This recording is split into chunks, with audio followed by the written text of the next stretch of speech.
फरिया की गैर मौजूदगी में सादिया ने उसका पूरा कमरा छान मारा था, मगर कहीं भी गुड़िया के कमरे की चाबी ना मिली। अब वो नजमा पे नज़र रखे हुई थी। जब फरिया ने नजमा से खुफिया कमरे का जिक्र किया था तो वो उनकी बातें सुन चुकी थी।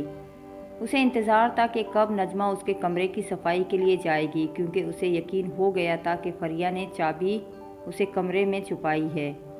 दोपहर के वक्त नजमा दूसरे मुलाजिमों की नज़रों से बचते हाथ में झाड़ू और पानी की बाल्टी पकड़े टीवी लाउंज में दाखिल हुई। उसने कोने में पड़ा नकली फूलों का भारी गुलदस्ता घसीटकर एक तरफ किया तो एक छोटा सा दरवाज़ा ज़ाहिर हुआ, जिसका रंग दीवार से इस कदर मिलता था कि कोई आम आँख उसकी मौजूदगी का अंदाज़ा लगा ही नहीं सकती थी। नजमा उसे खोलकर अंदर दाखिल हो गई। सादिया ने दूर छुपकर उसकी कार्रवाई देख ली थी। शाम को नजमा सादिया के कमरे में आई। उसके पीछे दो मुलाजमें खाने की ट्रे पकड़े हुई थी। नजमा, तुम मून साहब के साथ मसरूफ़ हो, इसलिए खाना यहीं ले आई हूँ। सादिया, अच्छा किया, मगर इतनी सारी चीज़ों की क्या ज़रूरत थी? नजमा, फरिया मैम ने तुम्हारा ख़ास ख्याल रखने की ताकीद की थी, इसलिए ये तकल्लुफ़ करना पड़ा।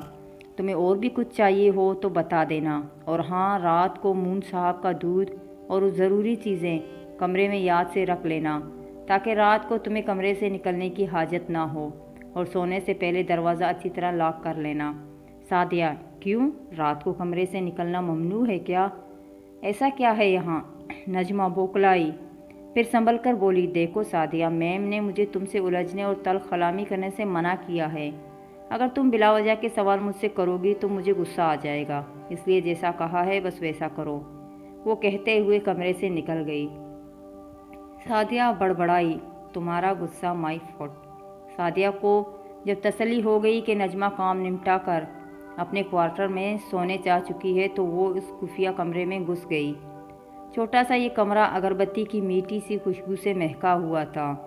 एक तरफ बड़ा सा गोल दायरे जैसा आसार खींचा गया था, जिसके अंदर मुड़े हुए कोनों वाली जाय नमाज पड़ी थी। कुछ दिए और मोमबत्तियों के अलावा एक ऊंची शेल्फ पर गिलाफ में लिपटा कुरान मजीद और तस्बीह पड़ी थी। सादिया हैरान थी, क्योंकि ये कमरा किसी की इबादत गाह लगता था। सादिया की नज़र शेल्फ पर पड़े छोटे से बॉक्स पर पड़ी। उसने खोल कर देखा तो इसमें तह किए हुए तावीज़ नुमा कुछ कागज़ और चाबी पड़ी थी। उस चाबी का साइज़ और बनावट देखकर सादिया को यकीन हो गया कि ये वही चाबी है जिसे वो तलाश कर रही थी। वॉल क्लॉक ने जैसे ही 12 बजाए, गुड़िया के कमरे से आवाज़ें आने लगी, जैसे वो गुस्से में कमरे की हर चीज़ उठा उठा कर दीवार पे मार रही हो। फिर उसके रोने की दर्द भरी आवाज़ पूरे घर में गूंजने लगी। सादिया समझ गई कि ये रोज़ का मामूल होगा, तभी नजमा ने रात को उसे कमरे में रहने का कहा था। मगर वो हैरान इस बात पर थी कि खुर्रम अपने कमरे में सो रहा था। इतनी तेज़ और वाज़ेह आवाज़ों के बावजूद वो उठकर बाहर नहीं आया था। या तो इसे इस सब की आदत हो चुकी होगी, या फिर फरिया ने कोई ऐसा अमल कर रखा होगा कि खुर्रम तक इसकी माँ के चीखने चिल्लाने की आवाज़ ही नहीं पहुँची होगी। बुढ़िया के रोने की आवाज़ मज़ीद बुलंद हो रही थी। कमरे के बाहर खड़ी सादिया ने सोचों से निकल कर ताला खोला तो अंदर खामोशी छा गई। बाहर मौसम बदला, बादल गरजा और बिजली कड़की। इस बंगले पर चांद की रोशनी पड़ना बंद हो गई और तारीकी ने उसे घेर लिया। सादिया ने इस तब्दीली से अनजान ताले के पीछ खोल कर तावीज़ निकाल दिया और दरवाज़ा खोल कर अंदर झांका। हल्की सी रोशनी में हर चीज़ अपनी जगह पर पड़ी नज़र आई। खाली व्हील चेयर भी वैसे ही कमरे के दरमियान पड़ी थी। उसने बुढ़िया की हिदायत के मुताबिक ताला वापस लगा दिया और मून के कमरे में चली गई। बुढ़िया का कमरा केकों से गूंज उठा। खाली व्हील चेयर गोल दायरे की सूरत घूमने लगी। नजमा अपने बिस्तर पर सुकून से सो रही थी। दरवाजे पे किसी ने दस्तक दी। वो नज़रअंदाज करती रही, मगर दस्तक देने वाला थका नहीं। मुसलसल आवाज़ की वजह से उसे उठना ही पड़ा। लाइट ऑन करके जमाइयाँ लेते हुए उसने सोचा, इस वक्त कौन होगा? जैसे ही उसने दरवाज़ा खोला, सामने अंधेरे में व्हील चेयर पड़ी नजर आई।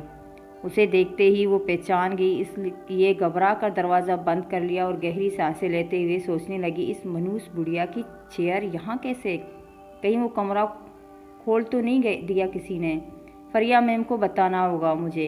वो फ़ोन उठाकर फरिया का नंबर डायल करने लगी तो अचानक वो बंद हो गया। दस्तक दोबारा होने लगी तो वो बौखलाकर फ़ोन ऑन करने की कोशिश करने लगी। प्यारे दोस्तों, कहानी अभी जारी है। अगली किस्त देखने के लिए मेरे चैनल को सब्सक्राइब और वीडियो को लाइक ज़रूर करें।